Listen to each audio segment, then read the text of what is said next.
So hello everyone, আবারও আমার আরেকটি নতুন ভিডিও তোমাদের সকলকে জানাই স্বাগত। তো তোমরা সবাই কেমন আছো আমাকে অবশ্যই জানিও। তো আমার ভিডিওটা আমি এখন থেকে স্টার্ট করছি। এখন বাজে সকাল 6টা। তো তোমরা সবাই কি করছো বলো? আমি তো সকালবেলা উঠে পড়েছি। উঠে পড়ে ব্রাশ করে নিয়েছি। ব্রাশ করে নেবার পর দুই মেয়েকে ব্রাশ করে দিয়েছি। বড় সোনা অনেক তাড়াতাড়ি উঠেছে।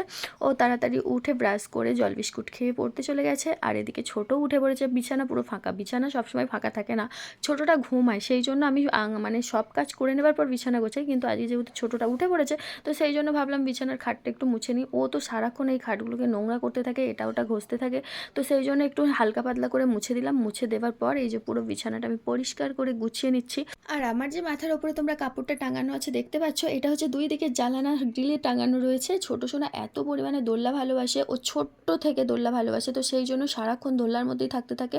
তো ওই জন্য এই কাপড়টা সারাক্ষণ টাঙানো থাকে। ও রাত্রিবেলা দুপুর 3টে হোক রাত 3টে, ওর কোনো ম্যাটার করে না। ও সারাক্ষণ ওই দোলনাটার মধ্যেই ঘুরতে থাকে।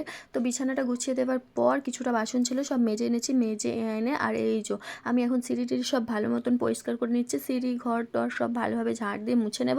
মুছে নেবার পর তো আবার জানো তোমরা ভালো মতোই যে রান্না রয়েছে, উনি কর্তামশাই রান্না করে দিলে খেয়ে যাবেন, নিয়ে যাবেন।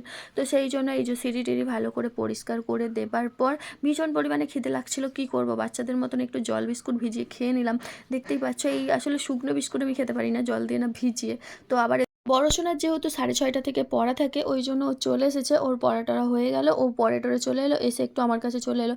তা এতক্ষণেও দেখো আমার এখনও কিন্তু কাজ মিটলো না, আমার এখনও রান্নাই বসানো হলো না। আমি এখন শুধু জল বিস্কুট খাচ্ছি। জল বিস্কুটটা খেয়ে নিয়ে রান্না বসাবো। তো তারপরে জল বিস্কুটটা খেয়ে নেবার পর এই যে হাঁড়ির মধ্যে একটু জল দিয়ে বসিয়ে দিলাম। আর আজকে সারাদিন গাইস কি বলবো, আজকে সারাদিন কেন, এই 3 দিন ভোর যেন কি বৃষ্টি লেগেছে আর কি বলি। সারাক্ষণ বৃষ্টি বৃষ্টি বৃষ্টি, ভালো লাগে না ভাই। এই বর্ষাকাল মানে সারাক্ষণ টিপ টিপ টিপ টিপ টিপ টিপ করে বৃষ্টি, টিপ টিপ টিপ টিপ করে বৃষ্টি। একবারে বৃষ্টি হয়ে গেল, রোদ বার করলো, তা না হলে জামা কাপড় শুকনো হয় আর মানুষ কাজও করতে পারে। তা না, সারাক্ষণ খালি টিপ টিপ করে বৃষ্টি পড়ে যাবে। তো আজকে বানাবো আমি কানমিনি আতপের হচ্ছে যে খিচুড়ি। এমনিতে আমাদের বাড়িতে কেউ খিচুড়ি খায় না। তারপরে হচ্ছে কর্তামশাই তো একদম খিচুড়ি খেতে পছন্দ করে না। তো আমি নিজেই জেদ করলাম যে অনেকটা যেহেতু চাল আছে, চলো আজকে একটু খিচুড়ি বানানো যাক। আজকে একটু কামিনী আতপের খিচুড়ি বানাবো, নিরামিষ খিচুড়ি। তো সেই জন্য হচ্ছে যে ভাঁড়ির মধ্যে জলটা দিয়ে দিয়েছি, জল ফুটেও গেছে। এদিকে আমি কড়ার মধ্যে একটু মুগের ডাল দিয়ে দিলাম। মুগের ডালটা দিয়ে মুগের ডালটা ভাজা হোক। আর আমি এদিকে হচ্ছে যে চালটাকে ভালো মতন ধুয়ে টুয়ে ভালো করে পরিষ্কার করে হাঁড়ির মধ্যে তুলে দেবো। কড়ার মধ্যে দিয়ে এই যে ডালটাকে একটু নেড়ে নিচ্ছি। কর্তামশাইয়ের যে কত রকমের বিছুনি, কি বলবো, ও কত রকমের খাবার খায় না, এটা খাবো না, সেটা খাবো না, ওটা খাবো না। আবার খাবার যদি রান্নাও করি না, একদম ওর মন মতো পারফেক্ট রান্না করতে হবে। একটু 19-20 হলেই ব্যাস আবার চাল্লাতে শুরু করে দেবে। এই রান্নাটা এরকম হয়েছে কেন, এটার এরকম স্বাদ হয়েছে কেন, কি আর বলি, মানে যেন দোকানে বিক্রি হবে এরকম অবস্থা। একটু একদিন তো 19-20 হলে খেয়ে নেওয়া যায়, তাই না? প্রত্যেক দিন কি মানুষের রান্না একরকম হয়? কে আর কি বলবো। তো চাল তুলে নেবার পর আমি এবার ডালটাও তুলে দিলাম। চাল টাল একসঙ্গে সেদ্ধ হতে থাক, আর আমি এদিকে অন্য কাজ করতে পারবো। চাল ডাল সব কিছু তুলে দেওয়ার পর একটু নুন দিয়ে দিলাম। নুনটা দিয়ে দিলে কি হয়, একটু তাড়াতাড়ি সেদ্ধটা হয়ে যায়। নুনটা দিয়ে চাপা দিয়ে বসিয়ে দিলাম। দিয়ে আমি ওটা চাল ডাল সেদ্ধ হচ্ছে, আর আমি এদিকে বসে গেছি হচ্ছে যে সবজিটা কাটতে। সবজি কাটতে বলতে সেরকম তো কিছুই সবজি কাটবো না, জাস্ট পটল ভাজবো, আলু ভাজবো, আর ওই খিচুড়িতে কিছুটা যে আলু দেবো সেটুকুর জন্যই বসেছি আর কি। আর হচ্ছে যে আদা জিরের বাটনা করব, তো সেই জন্য আদা নিয়ে বসেছি। তো মোটামুটি পটলগুলো ভাজার জন্য আমি লম্বা লম্বা করে কেটে নিচ্ছি। পটল ভাজা বড় সোনা ছোটো সোনা কিন্তু আমার খুব ভালোবাসে। তো এদিকে আবার এই রান্না বাড়ার ঝামেলা, আবার এদিকে এই যে আমার বড় মেয়েকে স্কুলের টাইম। আর আজকে তো ছোট স্কুলে যায়নি, আজকে ইচ্ছা করেই ছোট স্কুলে যায়নি। এরকম টিপ টিপ করে বৃষ্টি হচ্ছে, সারাক্ষণ আমাকে বৃষ্টি মানে এত ডিস্টার্ব করছে তোমরা চিন্তা করতে পারবে না। যে কোনো কাজ এটা করে ধরে টানবে, ওটা ধরে টানবে। আর বিশেষ করে ও দিদি আর ও দুজনে মিলে এত ঝামেলা করে। বড় সোনা তো না সহ্য করতে পেরে মাঝে মাঝে দুমদাম করে দিয়েই দেয়, কি বলবো। আমি আবার বড়োর ওপরে রেগে যাই যে ছোট বোন হয় মারছিস কেন।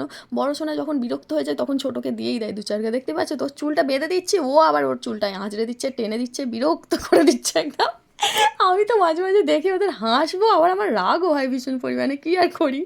তো তারপরে এই যে আমার ওকে রেডি করে দেওয়ার পর আলুগুলো ভাজতে বসিয়ে দিয়েছিলাম। মোটামুটি এদিকে আমার চাল ডালটা অনেকটা ভালো রকম সেদ্ধ হয়ে গেছে বলে খিচুড়ির আলুটা আমি বেশি বড় দিইনি। খিচুড়ির আলুটা একটু কম মানে ছোটো ছোটো করে দিয়েছি, আর লাল লাল করে ভেজে নিয়েছি যাতে খুব তাড়াতাড়ি সেদ্ধটা হয়ে যায়। আসলে আমার এদিকে চাল ডাল মানে ভালো রকমই সেদ্ধ হয়ে গেছে। ওই যে ওদিকে ওদের ওই যে চুল আঁচড়ানো, আনাজ কোটা, বাটনা বাটা করতে করতে এদিকে চাল ডাল কিন্তু সেদ্ধ হয়ে গেছে।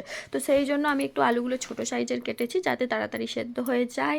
তো তারপরে ওই যে খিচুড়ির আলুটা ভেজে নেওয়ার পর পটল আলু মানে ভেজে নিলাম। দেখতেই পাচ্ছ আলুটা আগে ভেজে নিয়েছি, তারপরে আবার এই যে পটলটাও ভেজে নিলাম, দেখতেই পাচ্ছ তোমরা।